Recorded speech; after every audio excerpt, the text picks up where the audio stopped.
Hello and welcome to episode 44 of I Fine, a chat between myself, Damo, and my pod pal, Mark. That's surprising. The creative juice is not running today. Oh, right, that's good. It's alliteration. I'm calling you my podcast friend. Okay, that's less alliterative. Best friend.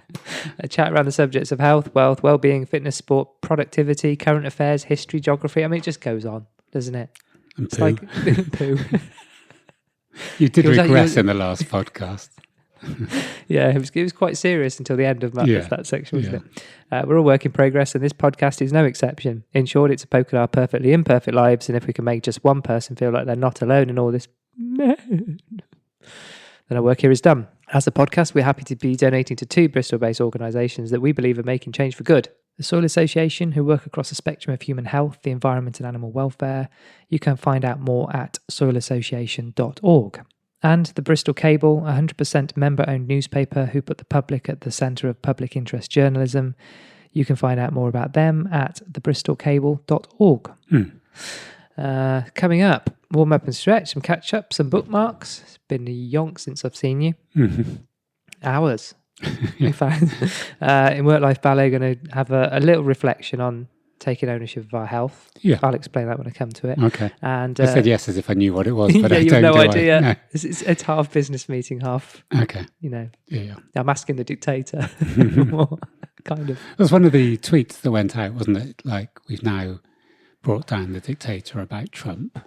And a couple of people Really? are going, what are you on about? Yeah. It hasn't been Idiots. a revolution. No.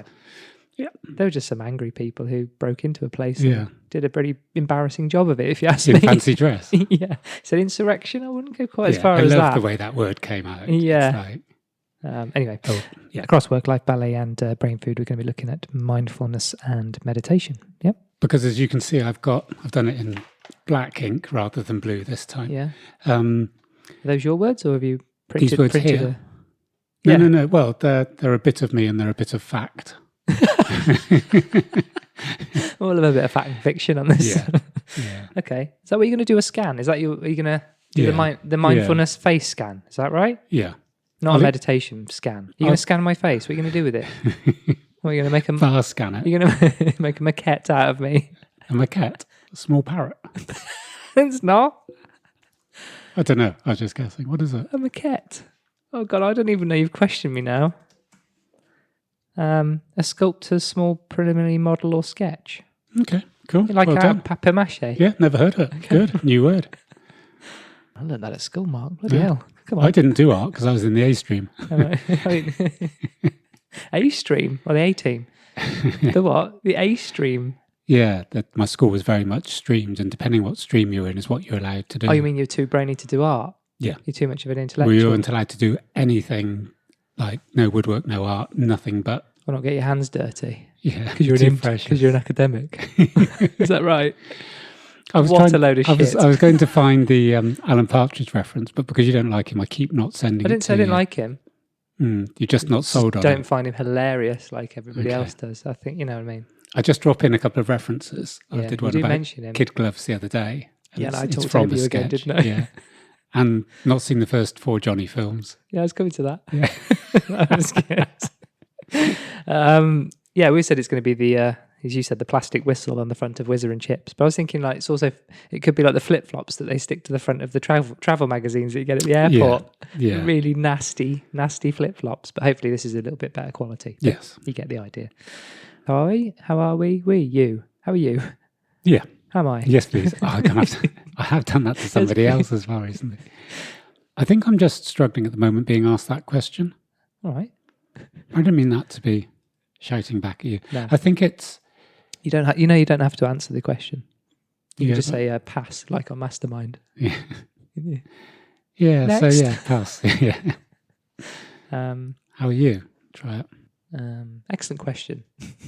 Well put. Yeah, I think I'm going to crash at some point.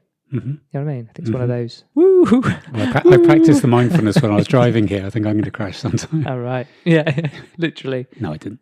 Oh, talking of which, driving into Sainsbury's, little mini roundabout as they leave the petrol station. I know the exact one. You have to be quite careful because some kind of blind spot there, isn't it? Yes. Coming out. Yeah, which is sort of the point. So the car was coming out of the petrol station where we videoed the guy washing the car with the water. Do you mean we? Me in the car. We, the royal Well, I we. wasn't there. Do you have a name for your car? Sorry? Do you have a name for your car? No. Have you ever named your cars? No. What's wrong with you? What's your car called? My last one was called Fozzie. That one's called Baxter. As in soup? No, Or just a Scottish name? Anyway, so I'm driving along. Yeah. My right of way, a car that should have given way to me came out of the petrol. Oh, yeah. So here's the question. What happens? The car's coming out. You recognise if you stay at the same speed, it's going to be quite close. So what's your next action? Put your foot down. Just to make him feel even more guilty for pulling out on me. Okay, yeah. It was really close, but I accelerated to make him feel more People guilty. just come out for of that, just not even, almost like a rat. Yeah, but what's the point of that? Wasn't really mindful, was it? It wasn't wise mind. Can't all be. To try and make someone feel worse, I'll drive into the side of his car. I need to get mindful by the time I talk about it. You're not feeling mindful? I've just tried to smash a car up, haven't I? Oh, yeah. Yeah, no, I'm mindful. Are you one of those people that were being aggressive on the inside of your car? And if actually someone kind of, if you both got out the lights, no, you're not, are you? From what you've told me, you'd follow through, wouldn't you? So I tell you what, I mean, you go windmilling in, wouldn't you? Next time you're asking me, next time you see me, to ask her this. We were driving down from Winterbourne. I think I'd picked the girls up from school. And I must admit, 100%, I can't remember exactly what happened. Either someone pulled out at me, and I gave him the finger or flashed my lights, but he was in front of me, and there had been some animosity between us. Yeah, okay, sure. At the next available area to pull in, he and I both pulled in. So I've just picked up two of my daughters from school. They're in the back, yeah. He got out. He was massive, absolutely. As Amelia said, you could see his biceps, and he was wearing a baggy hoodie. Do you know what I mean? Literally, he was absolutely ripped. So I thought, I'm just going to have to intellectualise. But we'd pulled into the... Talk him out of this. We pulled into is it the White Horse car park in Hamburg? So it's a pub car park, basically to have a fight. And so I got out and I thought... Good afternoon, sir. So I went, we can resolve this. Is everything all right, mate? What? And I went, no, is everything, just checking, everything okay? And it was like, yeah, you were driving a bit fast. And I went, oh, sorry, but I said, I thought just pull in now, just in case something wrong. And he's there going, you're meant to be coming for a fight. Don't totally ask me how I am. This is what the A stream prepares you for. Oh, I totally worst out. Yeah, you were just saying when you came in about your school report, saying Mark would make a good diplomat. That's literally what you were doing. Infant school. Oh. Things changed. Well, it clearly didn't. You might hold on. We've spent a lot of this podcast. You can, talking about how double-R you are. Yeah, and you got out and totally fucking wussed it, then, haven't you? Yeah. Okay. So the reason I probably give us a story where you batter someone. Okay. Here's a better story. I'm teasing. I thought that was a lovely way to diffuse the. You were very mindful. So we were talking about kind of ways to start a sentence. Yeah. I found. We're not the only one. I found a listicle. 10 most annoying ways to start a sentence. Mm-hmm. Number 1 being look. Number 2 was listen. Number 3 was net. Now, I've never heard of this one. No. Was the fourth one remember the Green Cross Code? No. No one starts a sentence with that. Sorry, listeners. It's another one he's missed. Stop, look and listen. Remember the Green Cross Code. You should know that. I said look, listen. Yes. Well, it's poetic license. Anyway, David Prowse has just died, hasn't he? Not like this, just this second. No. He's in Star Wars. That's the point I was Not that you've ever seen him. No. We don't see him anyway. But I've seen him in the Green Cross Code. Yeah, I have as well. All right. It wasn't his real voice in Star Wars, was he? Because he was too Bristolian. Yeah, it was... R2-D2? I don't know. Oh, I don't know. I've got no interest. Oh, he's looking it up. James Earl Jones. Have you heard of him, have you? No. You met him? I was watching a rubbish TV programme the other day and it was one of the answers. And he is the father of his son, who's called... No way. Something else, Earl Jones. No way. Who's also in the film He's industry. the father of his son. Come on. Isn't it people tune in for? Isn't it 1 in 10 men in some places in Britain that the name on the birth certificate isn't the name of the real father? Something like that ratio. I don't know where you get these things from. Well, from the Library of Life. Yeah. Twitter. So net is something that I've never heard of. I've never heard anyone go net. Anyway, in the end, number 4, if I may. Number 6 was to be honest. That's a good one, isn't it? Lots of people use that. No offence, is that there? Should be similar. No, 7 is let me play devil's advocate. All right, yeah. 8, in my humble opinion. Yeah, not humble. Yeah. I wonder if Kate says that. Kate Humble. Well, you are not what? Describe a joke and lose the joke. That's what I always say. Sometimes I think I have to explain them, or just even question that you even had an attempt at it. Number 9, with all due respect, obviously with no respect. I mean, it's literally the opposite. And 10, make no mistake. Yeah. Not that I don't think I've ever heard anyone. No, I think so. Have you? Yeah. Lots of stuff out there to wind people up. Isn't there? Like your jokes.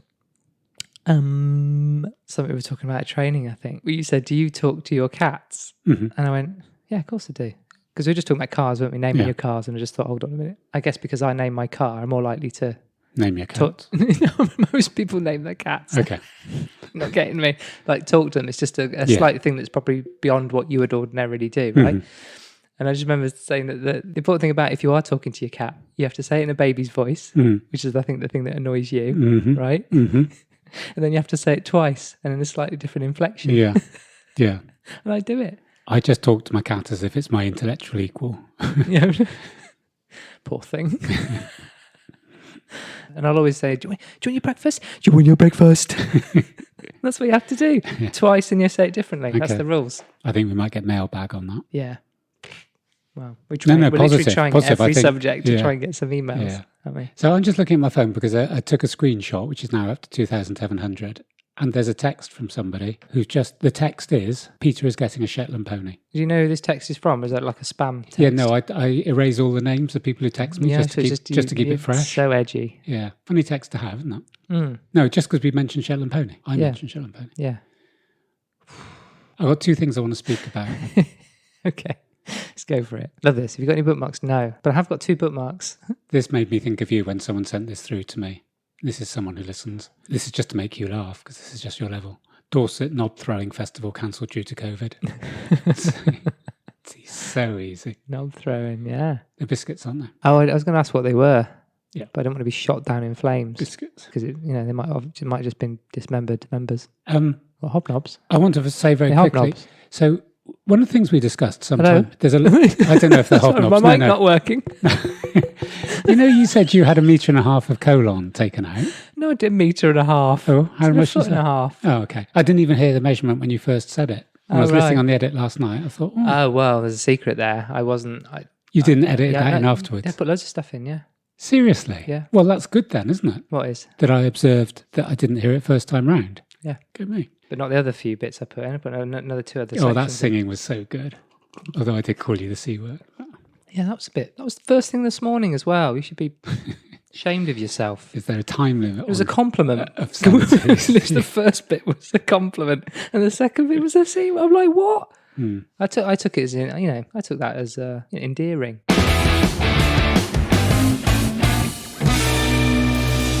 You mentioned mindfulness and meditation. You've also mentioned in the past, you've used the word credibility sometimes. We've had discussions off air and you said, if we're going to talk about this, can we give it some element of credibility? Or can we sort of use our past experience or our knowledge to go, well, we do know what we're talking about. And I think there is an element of that. I don't know, both in mainstream media and podcasts, there's a lot of podcasts picking up where people are talking about certain things and you think, I don't know if you're 21, I don't know if you do have the track record of talking about this. Yeah, and it's easy to kind of sit there and go, you haven't lived. What do you know? And I don't subscribe to that. No. Because everyone's experience is their experience. It's their facts, isn't it? Yeah. But the point I was going to say was that some of the things we touched upon, we have, specific knowledge, and, you're saying about health yesterday.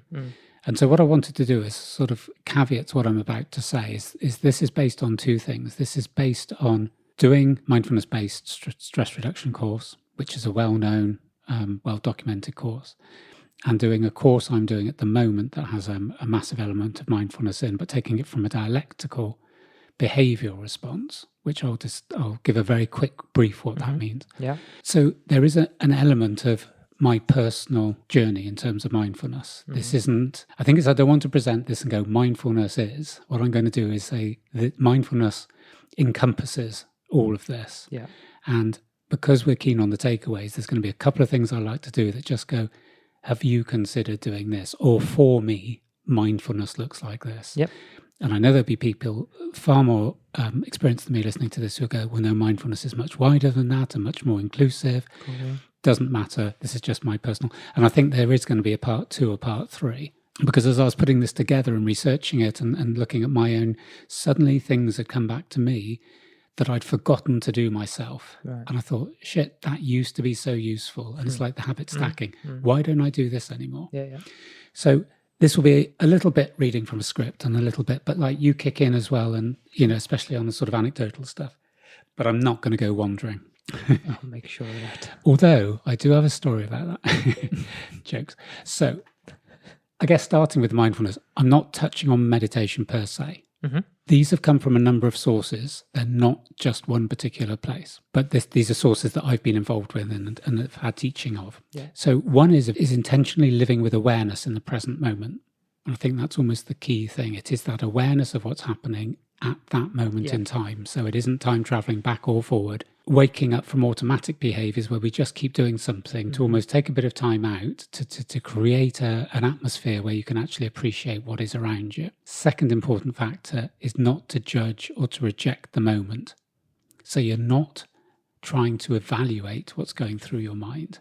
And one of the things we're going to talk about in a minute with breathing is they'll often say on breathing practices, have awareness of your breathing, but don't think about your breathing. Yeah, so I guess if you're thinking about certain things and you're, I shouldn't be thinking those things, think those things. Is that what you're saying? Yeah. There's also attended to the experience, which is so without attachment to the moment, without putting values or judgments or rankings or whatever onto that feeling, that is, they call attend to the experience. And something, and this is key for me, this is something that I said to somebody a couple of days ago when we were discussing mindfulness. I said, this saying applies to me, but I think it's quite useful to put in at this time. Thoughts are often dominated by regrets of the past and fear of the future, causing loss of the present. And I expect if you look it up, there's something fairly similar, but that's what's working for me is because Marcus Aurelius. If you don't focus on the present, then your life is either time traveling to a future that hasn't even happened or time traveling to the past that you can't change. Yeah, it's nice. Thank you. I'm glad you've written it down. Gold. I'm getting so efficient. So core mindfulness is based a lot in Eastern Zen philosophy and includes Western contemplative practices. And I'm going to make a little bit referral to a guy called John Kabat-Zinn, who we did mention on the podcast before. And he was, I guess, if in some ways sort of brought a secular angle to mindfulness for the people that go, well, that's Far East and that's religious. Definitely. So he's westernized it, but without losing the inherent quality of it. Sure.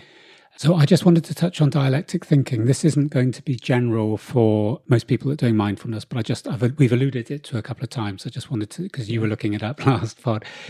So dialectical thinking refers to the ability to view issues from multiple perspectives. Very much what we've been saying about balance, but also very much about seeing things from the other person's shoes. And I know, and this is a judgment, I know in the past I have struggled to recognize that somebody would either have a counter argument or a counter emotion to mine. I've had that sort of fixation that because my thought was a fact, it wasn't there to be judged or even argued against. So viewing issues from multiple perspectives and to arrive at the most economical and reasonable reconciliation of seemingly contradictory information and postures. And I think that sums up a lot of what we're trying to do, that there's this barrage of different things and it's how you make them work for you. So that's the dialectic approach. Going to focus very much on the mindfulness state, or what I perceive to be the mindfulness state. And I think one of the questions is, why would you want to be in a mindfulness state? And I think the brief answer would be to cope with the stressors of life. You're going mindful, obviously, because we've used the analogy before, when your cup's full of stress, and it only takes one little drop to overflow. It's how you keep a lid on that cup. The difference, and this is the only time I'm really going to mention meditation, the difference between meditation and practicing mindful skills is meditation tends to be where you keep still for a predetermined period of time. So that's the difference. You can be mindfulness 24 hours a day. Yeah, literally. Meditation, you sit or stand in or lie in a particular way, and you know it's going to certain amount I guess of is time. that the kind of the route, we've done FOFBOC. Is that the kind of being rooted? Yes. And we're going to be talking about multitasking a little bit later in this. Okay. And one of the things is the focus on now is also the focus on the event. And it's saying if you eat, just eat. If you walk, just walk. Yeah. And there's so much pressure to be walking, listening to On music, reading a book, making a call. and making a call. Okay. The other thing I think that probably just needs to be making in that mindfulness / meditation can be in other forms such as prayer, yoga, martial arts, tai chi or walking. Yeah. Do all have those mindfulness and meditative qualities. Yeah. But they are sort of meditation. They're going to do a series of moves. They do share qualities, I guess, don't they? But those they are probably, have very clear definitions. Yes. Yeah. So we mentioned finding wise mind, so I'm not going to really go over that too much again. We did the diagram of having the reasonable mind, which is cool, rational, logical. The emotion mind is mood dependent, emotion focused on, and facts are not important. So one of the things to get into that wise mind that they describe is called a stone flake on the lake, and stone flake, not snowflake, stone flake. And what they do is they get you to get into a FOFBOC position. So we'll sort of do this where we go, if you like, just to see if it actually works in practice. So sort of hands upright on the top of your thighs. I tend to do it with eyes shut, but some people prefer just to sort of lower their gaze. So it's whatever you're comfortable with. And I think this is almost like, if you're going to be in wise mind, you have to have that balance of logic and emotion. And if you're in an emotional position and mindfulness is needing to get the seesaw equal. And what they say is that you picture, and I tend to picture sort of a big lake in Canada, and I picture the trees all around it and the mountains in the background. I picture a blue sky with clouds and sort of taking all that in. And then why it's a stone flake, it's a very, very thin piece of almost like lead that is sort of thrown into the water. And then you travel with that flake of stone as it goes through the water. So the idea is you sort of visually watch it and take it in, and you feel you're the stone, which is sort of gently somersaulting as it goes through the water. It feels quite in slow motion. So it isn't a big stone that's been chucked to the bottom of the lake. It's that journey to the bottom of the lake. And what you'll find is that becomes quite calming, and you just sort of find your shoulders going down and your breathing becomes more relaxed. And you just watch you as a stone flake. And then when you settle on the bed of the lake, you're just looking at the calm all around you, the serenity of the water. There's nothing to concentrate on or think about, and you're just lying there, this piece of stone on the bed of the lake. So that's just like, that would be a really, really quick practice. And I would sometimes use that if I'm in an ultra stressful position and emotional mind is about to take over. That'll be a 15-second takeaway that would just take me down a notch if I'm about to say something I shouldn't or about to make a comment I shouldn't. Moving on, in terms of one of the things on mindfulness that is used on my dialectic training is observe, describe and participate. And I think this is, the amount of stuff I've read here is this is the bit we're going to now focus on. This is going to be 5 minutes of meat. So in terms of observing body sensations, I'm describing the attention to the moment. You don't push anything away. You don't try and act in a certain way that feels right. You just give in to the feelings that you've got. So one of the things on mindfulness quite often will be experiencing feelings in your body. So if you go back into that pose of having your feet on the floor and your bum there on the chair and you put your hands up. So if you just do that now, and if I just say to you, just no judgment, but just concentrate on what you're feeling in the end of your fingers. Just pay attention to the feelings in your fingers. Don't judge or don't think about, but just let that feeling pass into your mind. Okay. So just come out now. So did you feel anything? No. Okay. So when I did that, I had a tingling in the ends of my fingers, which I didn't know I had until I did that. So one of the things about mindfulness, it needs an awful lot of practice to understand and get these sensations. What I tend to do is do it in everyday life. These are just random examples. One is in the summer, lie on the ground and look at the clouds and just watch the clouds go by and just let that picture pass in front of your face. And an interesting one that I tried in the summer was that you sit on a park bench and you look ahead, and any person that walks through that field of vision, you let them pass through your field of vision. You don't follow them. You don't watch them as they walk past. It's just the sort of 2 or 3 meters in front of you. Yeah. And why that was really interesting for me is that you end up just getting a snapshot and you go, you just reflect and you just pay attention to that moment. Whereas if you're watching someone, you make judgments about how they walk or what they're dressing or how old they are or, whatever. So it's almost just having that sudden little bit of the attention to now, the rivet to now, which I've used before. This is where we use our main senses. So sound, smells, taste. I think touch is a key example, and also following your breath. And we'll go on to this a little bit later. So when you get thoughts that end up being judgments, and again, I'm being judgmental, but I'm flagging up, I'm being judgmental. I gave you a story a couple of days ago where a thought had become a fact in my mind, and the whole of my existence was ruled by something that I had no evidence was true. So one of the things that happens is when you do mindfulness, what happens with most people is that thoughts, when you sort of empty your head, thoughts come into your head. So when you start doing mindfulness, suddenly it'll be, I need to put the washing out. Has the oven gone on? I need to hoover. Let's plan tomorrow because I've got a bit of quiet time. So what I do when I go into mindfulness is I see the thought as a cloud and I put it on a boat and it just passes away in front of my eyes and then it's gone. And that works for me. Can I do that with all my worries? There's going to be a queue of boats. A busy port. Yeah. So that's the observation. So that's very much around body sensations. Mm-hmm. This bit about riveting in now, we tend to... Everything you just said just kind of is getting rid of judgment and constraint and perception of others and perception of yourself. That weighs heavy, doesn't it? Yeah. On all of us. We probably don't think about it unless we start thinking about it. Yeah. And it's just not trying to get rid of those. It's lifting them off you for a bit so you can just get yourself, find yourself, I guess, isn't it? Find a centre. Yeah. I mean, the centre thing might come up a bit more as you talk about it. But I think it's the other thing for me is that it's maximising things that I mentioned, automatic behaviours. There's certain things we do in life. Well, it's habits and constraints. Yeah. Yeah, and they're physical things and they're tangible and non-tangible, aren't they? Yeah, but the tangible physical ones, if we're trying to observe our body sensations, what happens for me is that if something is in a more automatic behaviour, it's just a step on a route to somewhere. Yeah. So I have a quick shower because I need to get changed because I've got a client. So the focus is getting in my car as quickly as possible and seeing the client.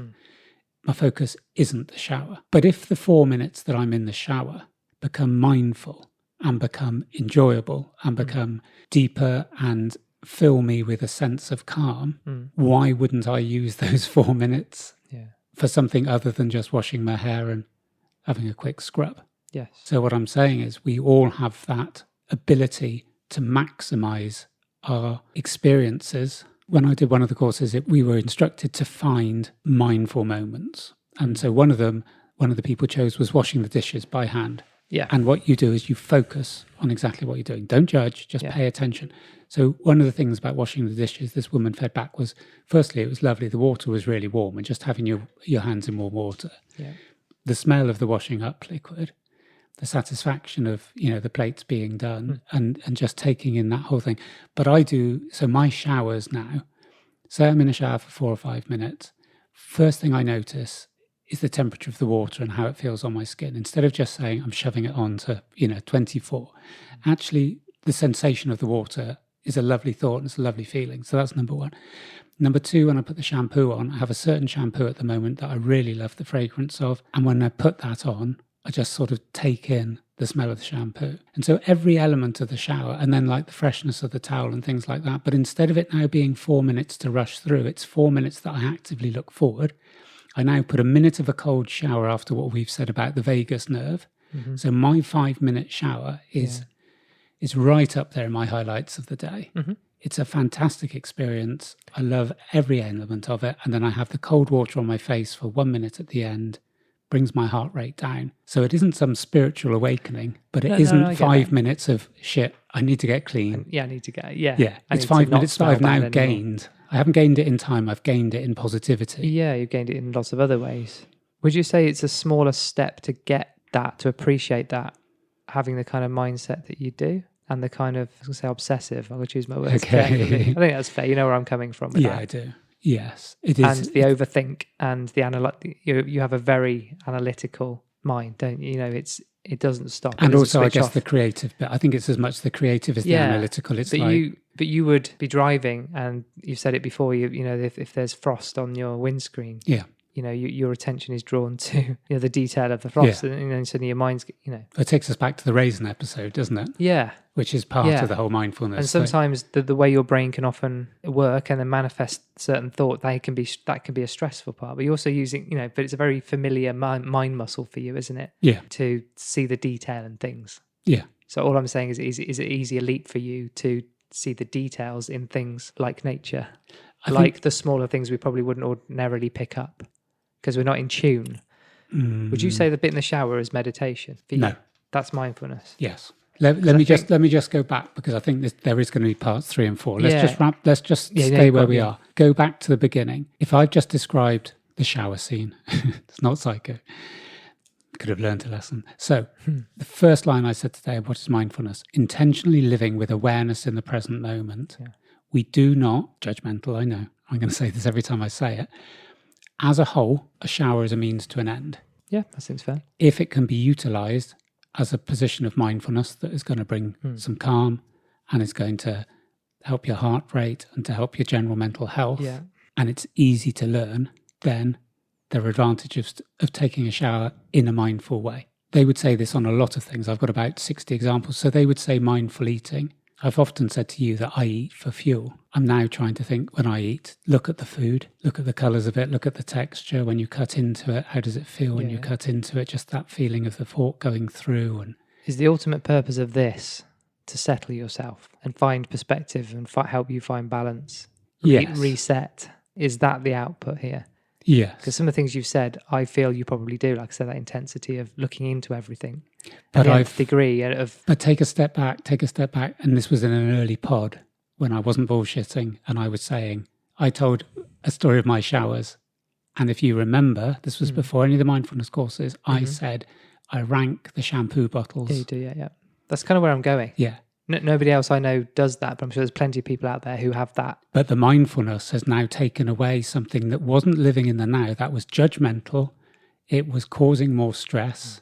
It was judgmental. I think that's where I was going. You've turned the obsessional activity into a positive. Yeah. I guess what I'm saying. Yeah. It was becoming negative. Yes. Okay. There'll be people listening to this who go, I enjoy a shower. And I like relaxing at the day. We like getting clean. But like you said, how much have you really thought about it? Yes. And I suppose it's like you just said, focusing on your fingers then. Yes. How many people just stop and have that time? Yeah. I exercise every day of the week. I have one rest day, but we're not paying the same attention to our minds generally in terms of going, I need to do a bit of mental awareness or a bit of mental fitness.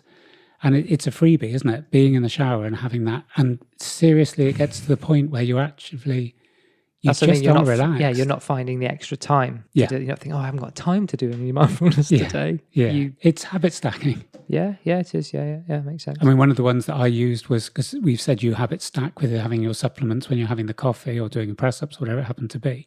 And so one bit of the mindfulness would go, well, actually, what we don't want you to do is multitasking.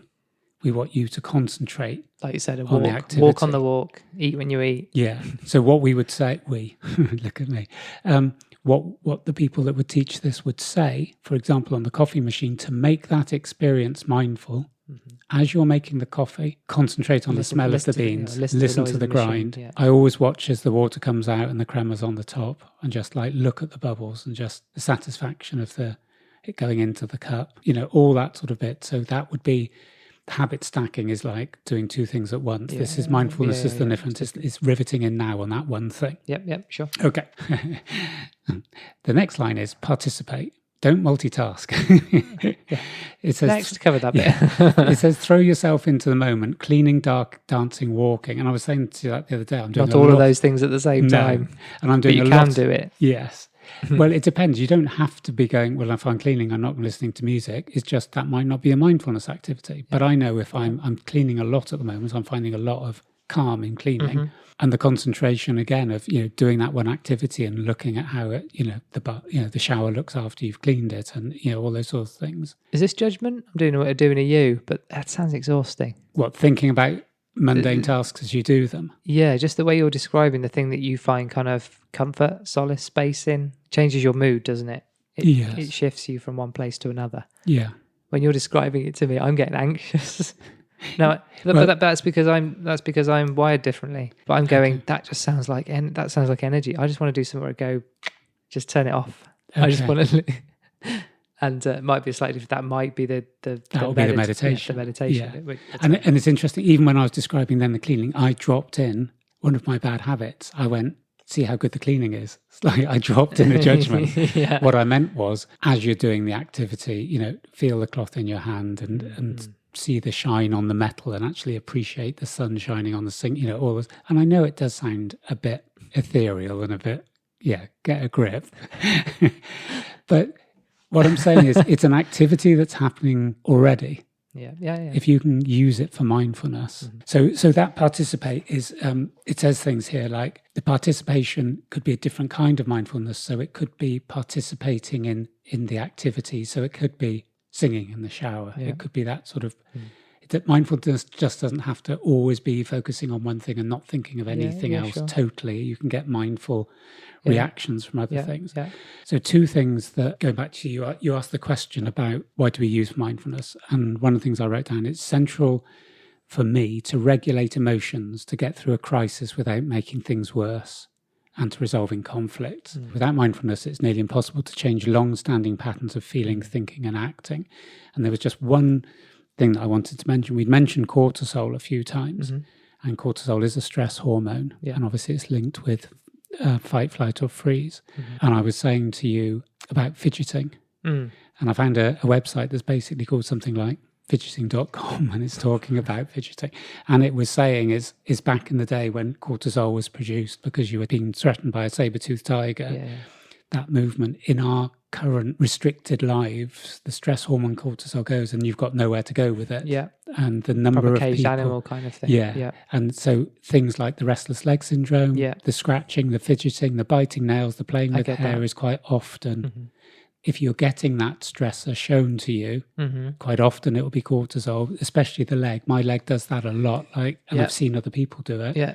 There is a restless leg syndrome. Is it restless leg syndrome or something? That kind of, it doesn't have to be moving or shake. Some people get the shake, just on the, like they're playing a kick drum. Yeah. And some people just get the achy, itchy. Yeah, I think there are two different fire things. Kind of. But it comes from it's all pent up and it's got nowhere to go. Yeah, and the fidgeting is to try and get rid of the cortisol. In effect, it's your body going, normally I'd be running away. I have that a lot. Yeah. And so that to me is a trigger. I was, again, I always say I was talking to someone the other day. I was talking to someone the other day who was demonstrating a lot of nervous tension. And I was just saying, just change the way you sit. You could see that the cortisol was rushing through his body and the way that his legs were moving and his hands were moving. And I guess that goes back to the being grounded. And quite often on the course that I'm doing, there's about 11 of us on the Zoom. And I think there's probably only 3 of us that are grounded when we do it. There'll be people sitting cross-legged on beds and people pacing around. And it does make a big difference the way you sit. So I guess that's the sort of whistle stop, because there are so many other things to go through. That's I think it's be better to... So the takeaways. Yes. If you're reading, actively find inspirational words, not cliches. I did go into the range before I came here today to see if they could help us with the inspirational words. They couldn't. But I think it's worth surrounding yourself with something that... And the thing I just said then about past, present and future, somebody had written that down and had it on his screensaver because he was in a similar position to me. Nothing wrong with having reminder alarms on your phone to be mindful of current activities. You could almost just have a beep that goes like, if you're on a walk, be mindful. It is, you have to remind yourself, and I've got out of it the last couple of weeks. I have not been mindful and it has caused problems. Use it in your daily life, so moment-to-moment tasks. And when you are overwhelmed, say just this one moment, just this one task. And that's the bit where the cup is about to spill over. And it is that, just think, just for this moment, my shoulders are going to go down. I'm just going to sit. I'm just going to picture the stone flake in the lake. So that's a real big takeaway.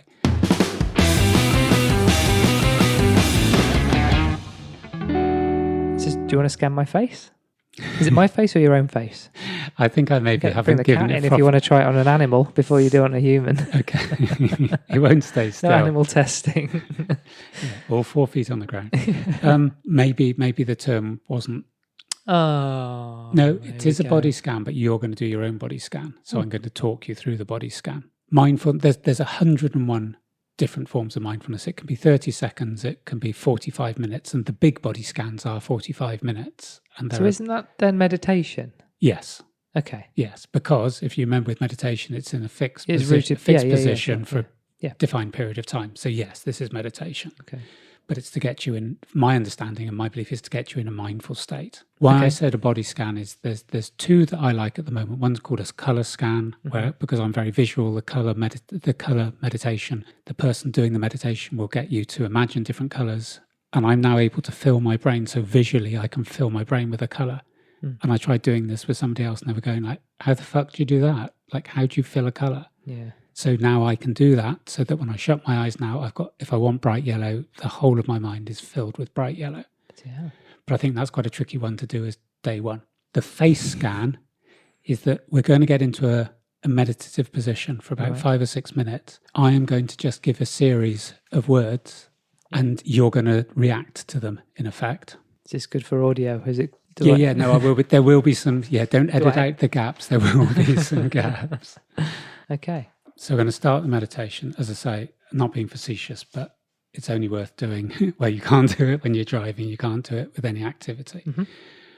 I'll explain the position. One of the things that quite often comes up is to find what they call a relaxed but elegant structure. So you're sitting, thumb on the chair, feet on the ground, and then your hands turned upwards on your thighs or in your lap, not in a fist, just open, because that's I prefer eyes shut. Some people, as I say, have a soft gaze, so it's completely up to you, but it works better for me. So then what I'm going to do is I'm going to speak literally for 4 or 5 minutes now, and I just want you to listen to my voice and just follow what I'm doing. No judgments. We'll start now. So I'd like you to settle into an alert but comfortable position. Feel your feet flat on the ground, hands facing upwards. And if you choose to, close your eyes. And the first thing I want you to do is to bring attention to your breath. Tune into the sensations of the breath. I don't want you thinking about it. I don't want you altering it. I just want you to be aware of your breath. And as you breathe, recognize where you feel your breath. Is it around your nose? Do you feel it in your throat, your stomach, your diaphragm? Just be aware where your breathing is taking place.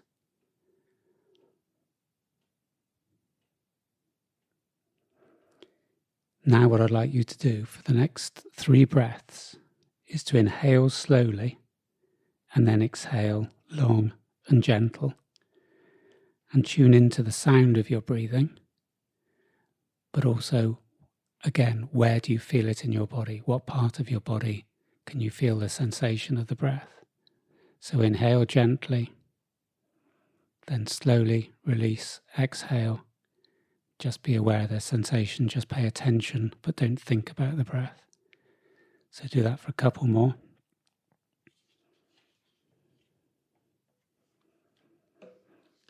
Okay, and now get back to your normal state of breathing. And what we're going to do is start a body scan of the face. So the first thing I want you to do is bring attention to your eyes. Feel your eyes. Actually pay attention to your eyeballs, the sockets. And notice all the sensations and movements. Don't judge them, but just bring attention to the little movements, twitches that your eyes are doing. And as you do that, try and actively relax and to remove tension from this area of your body.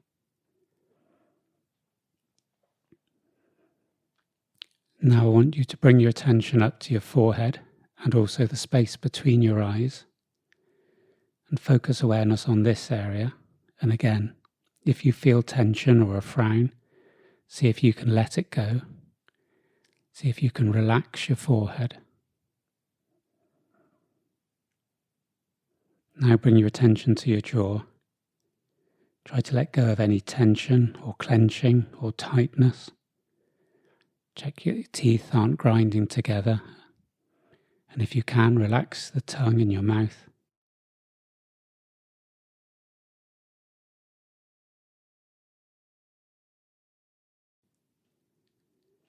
And on each out breath, just relax that area of your face.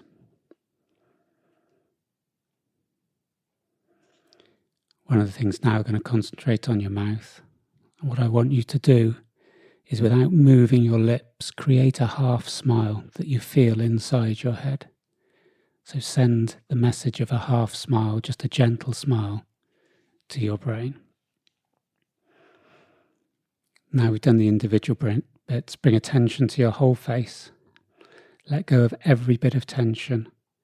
On each out breath, just say relax in your mind and take away any tension in the whole of your face. And for the final bit, we're going to concentrate back on your breath. Just feel each breath as it comes into your body.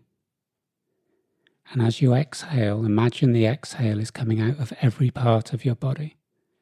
So it's coming out of your shoulders, and feel them relax as you exhale. Feel the breath leaving your arms and your torso. And as you exhale, feeling it, the breath actually leaving from your legs. So for the last little part, stay slow and controlled. Keep your face relaxed. And just keep saying the words, letting go, letting go. Keep everything relaxed and steady and calm.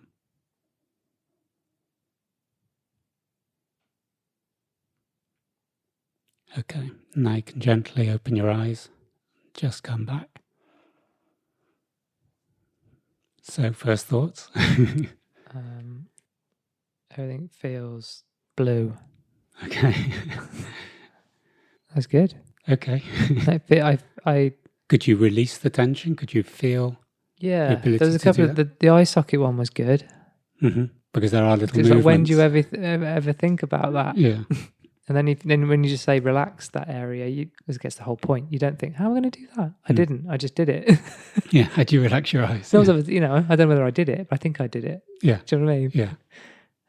That's good. But what was the overall feeling, just in terms of, that was 4 or 5 minutes? How? I guess one of the questions, were thoughts coming into your mind? Were you thinking, I need to feed the cats? Or No, didn't think about anything other than what you were saying. Okay. Which is great. Yeah. I never do that.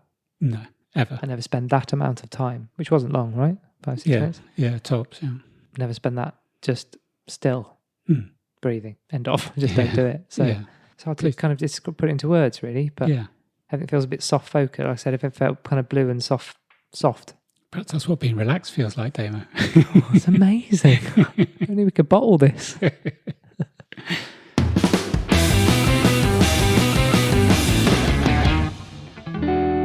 Oh, sleepy now. You looked like drugged when you came round. That was good. You said a lot more than you had in your book when I looked at how many. Yeah, I was just judging a little bit. I even sound louder in my ears. Have you put my volume up? No? No. Everything just sounds a little... Everything sounds and feels sharper. There is a sounds one like as well. Like the sensitivity to things. When you do the sounds one, it is spooky. Really? Because you suddenly go, how did I not know this sound was here? Well, okay, that's good. But people sometimes struggle on the sounds one because if there aren't many sounds around, they try and strive to find more. Right. And it becomes competitive. Right. So. That's it for this episode. Well done for getting this far, and thanks for listening. If you're enjoying this pod and feel you're getting something out of it, then please do make sure you subscribe to us. Give us a 5-star review if on Apple Podcasts, and tell a friend or two. Give us a follow on Instagram and Twitter at I'mFinecast, and you can send us an email to imfinecast@gmail.com, as we'd love to hear your feedback and ideas. In the next episode, picking up a bit more investing in us. I want to talk about lifestyle design, if that's okay. Yeah. This is relevant to what we're talking about in terms of taking accountability. See you in the next episode. Yeah. Take care all. Bye.